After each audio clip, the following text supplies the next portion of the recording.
Perayaan Hari Ulang Tahun ke-80 TNI bakal berlangsung di Monumen Nasional Jakarta Pusat Minggu 5 Oktober nanti. Nah, hari ini TNI mematangkan persiapan seperti parade drum band dari Akademi Militer hingga defile alutsista. Itu dia saudara, Presiden Prabowo Subianto akan menghadiri peringatan puncak perayaan Hari Ulang Tahun TNI.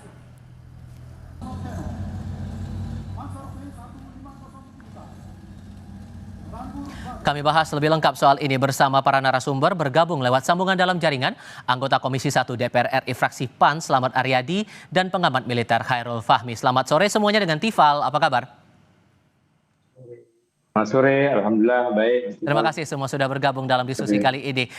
Melihat KRI Brawijaya unjuk kebolehan dalam parade sepanjang hari ini, Pak Slamet, sejauh mana Anda mencermati itu? Karena tampaknya ini jadi hal yang pertama terlihat ya dalam peringatan HUT TNI ditunjukkan kepada publik. Ya, tentunya kami sebagai warga negara Indonesia hari ini merasa bangga melihat parade kapal perang yang ditunjukkan di acara HUT TNI yang ke-80 ini. Dan perlu kita sampaikan kepada masyarakat bahwa parade kapal perang yang dihadiri oleh Bapak Presiden Prabowo ini bukan hanya sebatas parade seremonial. Ini menunjukkan bahwa sebagai simbol kekuatan politik dan juga sebagai simbol bahwa pemerintah menjadikan pertahanan negara ini sebagai salah satu prioritas dan menjadi salah satu etalase maritim yang perlu disampaikan kepada dunia bahwa Indonesia punya keseriusan dalam menjaga keamanan dan kedaulatan wilayah lautnya. Tentunya ini pertama kali yang ditunjukkan di Indonesia. Pak Presiden hadir langsung dalam kapal perang. Ini menunjukkan bahwa kekuatan maritim kita patut untuk diapresiasi. Yang menarik ini bagi kita bahwa selain kapal-kapal, ada 51 kapal yang berbaris ini menariknya. Ada interoperabilitas yang kita tunjukkan bahwa bukan hanya matra darat, matra laut, matra udara yang hadir. Kita lihat ada KKP, ada Basarnas, ada Bakamla, dan banyak lain dari unsur instansi. Jadi tentunya kita melihat selain menunjukkan parade kapal perang ini, di hari ulang tahun TNI yang ke-80 ini, TNI menunjukkan bahwa sinergi kolaborasi yang dibangun dengan lembaga dan instansi terkait dalam negeri ini memiliki suatu keseriusan yang patut kita apresiasi. Tentunya Bang, ini kita sebagai anggota Komisi 1 terus mendorong bagaimana kolaborasi ini terus terjaga dan terus dikembangkan. Mas Khairul Fahmi juga menangkap hal yang sama bahwa ini tampak untuk menunjukkan kebutuhan kekuatan pertahanan maritim kita sudah cukup untuk saat ini. Iya,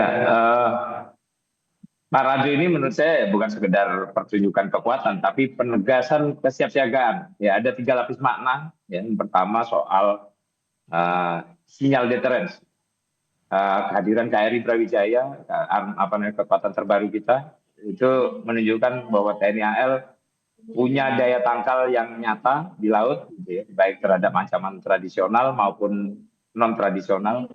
Kemudian yang kedua, uji interoperabilitas, ya, tidak hanya antar matra dan TNI, tapi juga lintas instansi, ada Bakamla, KKP, Polairut, sampai Basarnas ikut serta. Ini mencerminkan pendekatan whole government di laut, gitu ya.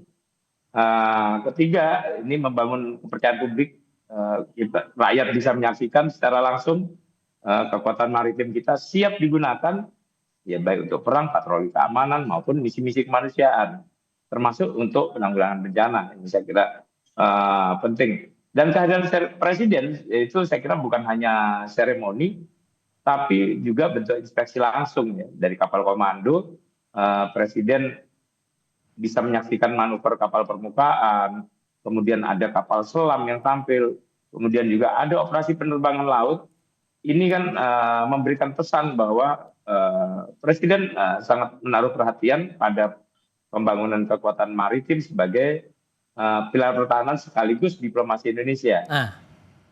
Oke, ditambah lagi kalau kita membaca awal kepemimpinan Presiden Prabowo ini, Mas Slamet, disepakati pembelian alutsista, kemudian ada juga penambahan anggaran yang telah disepakati waktu itu antara Menteri Pertahanan bersama TNI dan juga DPR waktu itu jadi 187,1 triliun rupiah dengan fokus membangun kekuatan TNI, itu disebutkan oleh Menhan. Sejauh mana membaca itu dari DPR?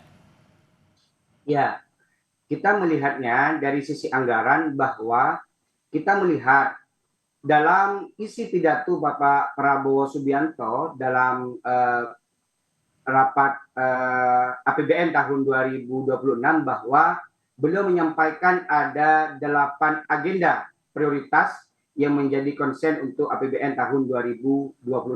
Kita melihat agenda prioritas ke-7 bahwa pertahanan negara menjadi salah satu prioritas yang dikedepankan dalam APBN tahun 2026 ini. Tentunya kita melihat dari postur anggaran yang mungkin dari tiap tahun bertambah, pada prinsipnya bukan semata-mata menambah anggaran, tapi pemerintah memiliki prinsip bahwa prioritas pertahanan negara ini menjadi salah satu prioritas yang perlu kita perkuat dari sisi pertahanannya.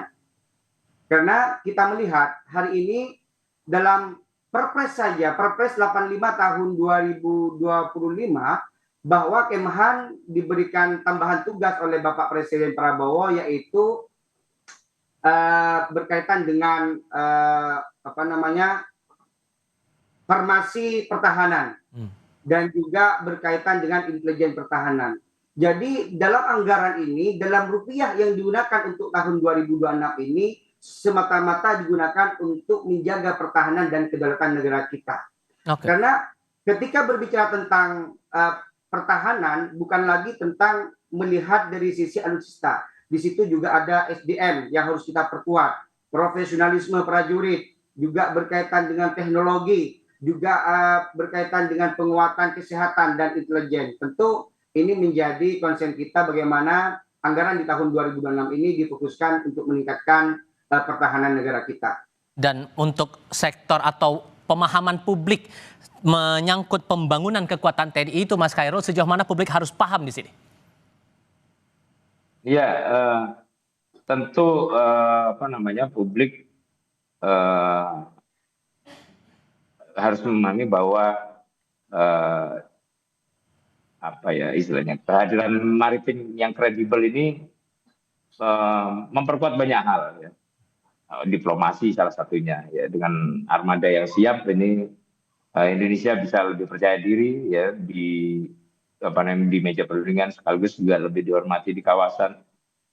Dan perlu dipahami juga bahwa kekuatan laut yang kita bangun terus dan kita gelar hari ini itu bukan dalam kerangka untuk memicu konflik gitu ya, tapi justru untuk menegaskan kesiapan Indonesia untuk berpartisipasi aktif menjaga stabilitas kawasan, menjaga stabilitas Asia Tenggara, Indo-Pasifik terutama, kemudian juga sekaligus memberi ruang bagi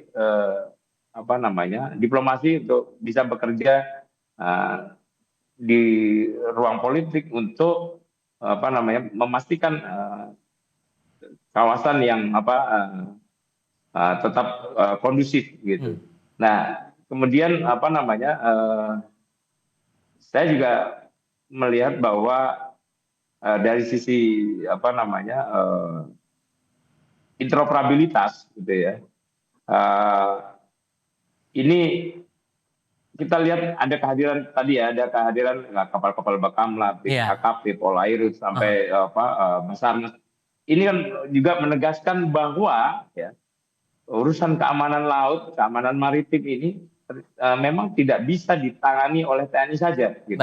Artinya ancaman di laut itu sifatnya campuran, ada ancaman militer, ada kriminal, ada bencana, ada isu ekonomi juga. Nah, kita publik mestinya bisa memahami bahwa hari ini kita melihat bahwa semua unsur bisa bergerak dalam satu formasi, satu komando tanpa saling mengganggu, dan masing-masing fokus mengerjakan urusannya. Baik, Gitu. oke. Ditambah lagi selain mengajak publik memahami konteks pertahanan kita, Mas Slamet, dengan menjadikan Monas sebagai etalase untuk peringatan HUT ke-80 TNI kali ini seperti upaya untuk mendekatkan antara TNI dengan masyarakat, dengan terutama mengenalkan alutsista sebagai bagian dari pertahanan negara kita. Sejauh mana Anda membaca hal itu?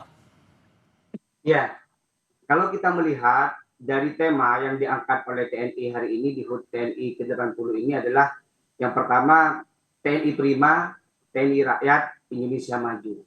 Jadi ini ada komparasi antara kekuatan militer tapi juga tidak menyampingkan bagaimana bersatu dengan masyarakat. Karena kekuatan militer tanpa didukung oleh rakyat artinya ini menjadi satu kesatuan untuk menjaga pertahanan kita, sehingga kita melihat parade yang diselenggarakan di Monas ini, saya mengapresiasi bahwa TNI sudah menjawab, sudah hadir di tengah-tengah masyarakat untuk memberikan suatu jawaban bahwa TNI ini bagian dari kekuatan untuk rakyat dan masyarakat Indonesia.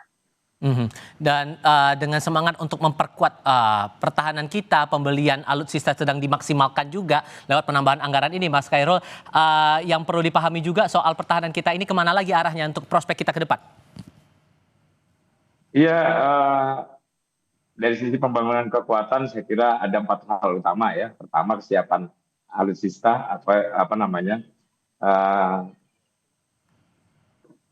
kapasitas kapal dan pesawat ini harus dijaga. Kemudian yang kedua, ketersediaan amunisi dan torpedo yang cukup misalnya gitu ya. Kemudian yang ketiga, sistem C4ISR yang terintegrasi supaya semua institusi yang terkait dengan keamanan laut ini juga punya gambaran situasi yang sama secara real time. Kemudian kemandirian pemeliharaan ini juga tidak boleh dilewatkan gitu ya. Ini supaya kita tidak terlalu lama bergantung pada galangan kapal luar negeri. Ya. Nah, saya kira terkait dengan anggaran, mestinya ada prioritas juga ya dalam penggunaan anggaran pertahanan 2026, terutama untuk TNI AL, khusus dan TNI secara umum. Fokus utama mestinya juga pada pemeliharaan dan kesiapan. Jangan sampai kapal itu atau alutsista lain yang dimiliki oleh di tiap-tiap matra ini ada di daftar inventaris tapi tidak siap operasi. Artinya ada rencana rekapitalisasi, pengadaan alutsista baru, kemudian modernisasi alutsista yang existing gitu ya. Tapi penting juga investasi pada alutsista yang sifatnya patroli pengawasan gitu ya, supaya pengawasan darat, laut, udara kita menjadi lebih efektif. Oke, sudah kami tangkap poinnya di situ. Pak Khairul Fahmi, Mas Slamet, terima kasih banyak sudah berdiskusi bersama kami hari ini. Sehat selalu semuanya. Selamat sore.